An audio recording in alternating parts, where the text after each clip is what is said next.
Guys, so today we're reading My Sister, the Serial Killer.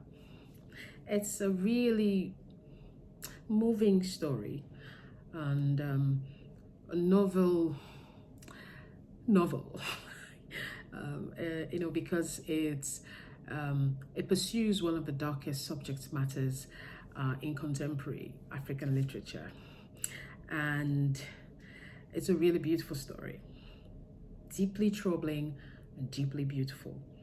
So in this story, uh, well, first of all, in addition to the title, which does not pretend to attempt any figurative depths, the beginning of the story already reveals to the reader that Braithwaite's character indeed seems to have a serial killer for a sister. And this character is named Korede. She's a nurse who lives in the shadow of her beautiful sister, Ayola.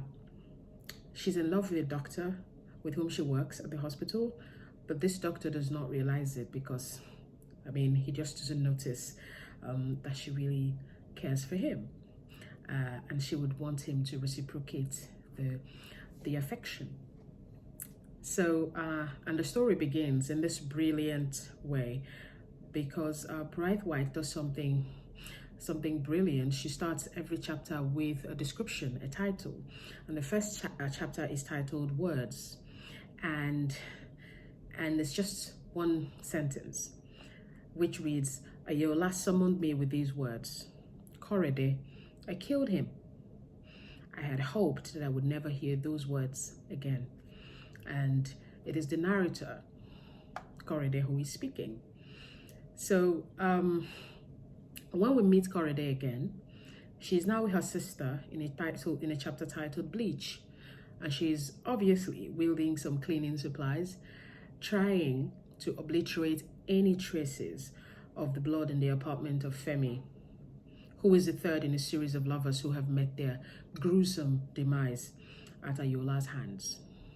Soon they would both dispose of his wrapped body by driving him in Korede's car to the famous Third Mainland Bridge in Lagos, to be thrown at the mercy of whatever animals prowled in the deep.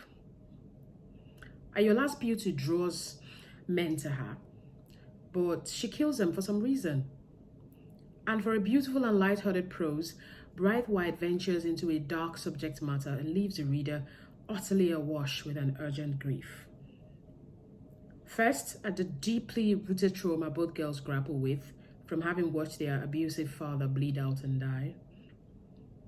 Although Korede, who is the elder sister and feels responsible for her sister, seems to be innocent at the surface, it is evident from her masterful help in covering Ayola's crimes, her little notebook in which she writes the names of the victims, and her fierce protectiveness of her sister, even when she attempts to murder her Tade. Now, here's what happened about Tade. Unfortunately, very unfortunately for Korede, despite her efforts to be seen and appreciated by Tade, she realizes that, like most men, this man with whom she has built an imaginary relationship with, he's going to respond more to a pretty face and a beautiful body more than anything else. And that's exactly what happens. So when Ayola suddenly shows up at the hospital where Korede works, that she's come to take her to lunch and, she's come to see her sister or whatnot. She suddenly shows up and Tade sees her. And the rest is, ancient history. Because as soon as he sees her, like most of the other men and women that Korede remembers, both of them having come in contact with over the years, he is smitten and totally stuck on her, on Ayola. So Korede tried to ensure that he does not meet the same horrible fate as all the other men. She leaves subtle hints, even steals the engagement ring, which he buys at some point to propose to Ayola. And all this was done in a bid to protect him and to make sure that her sister doesn't do what she is known to do. And The only thing that Korede does not do is to come straight and say my sister is a serial killer. But she does everything else.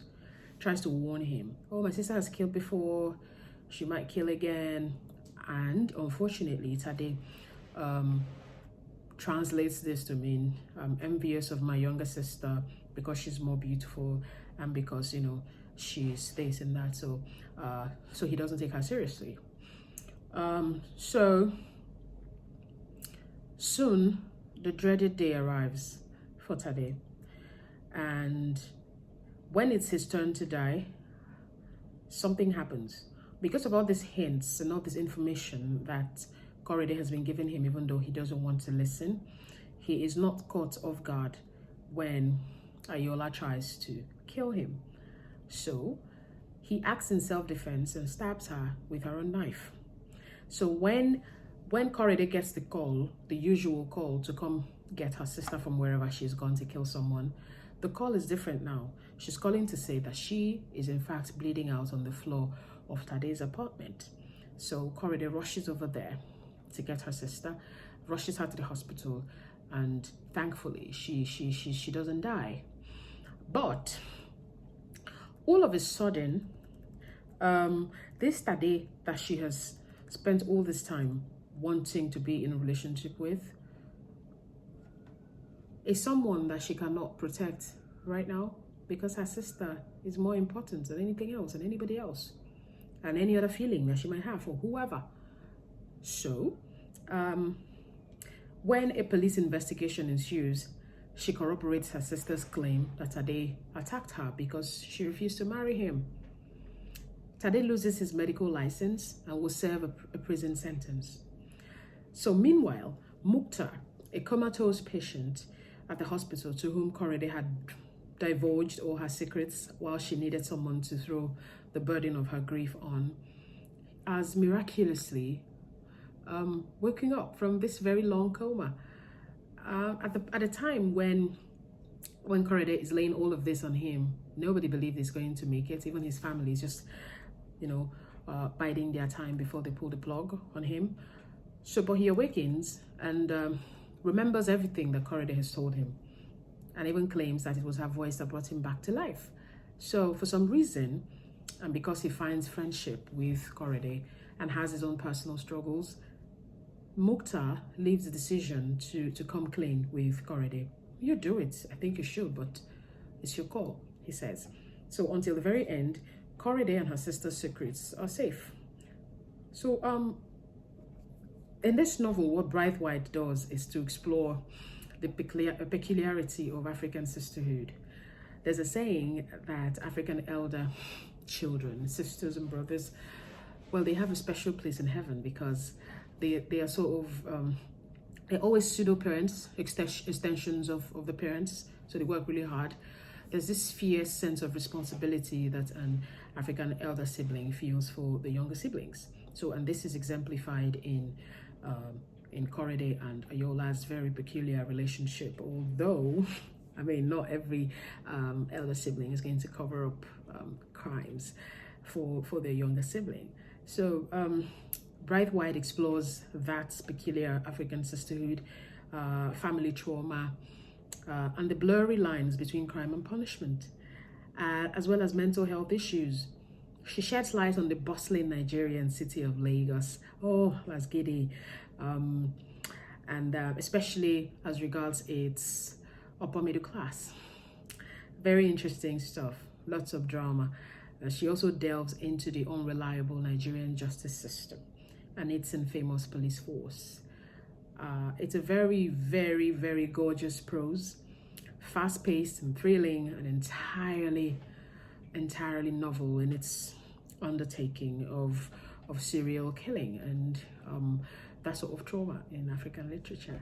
So I think it's a book that everybody should read, and please read it. I read my copy on Kindle, so find it, read it.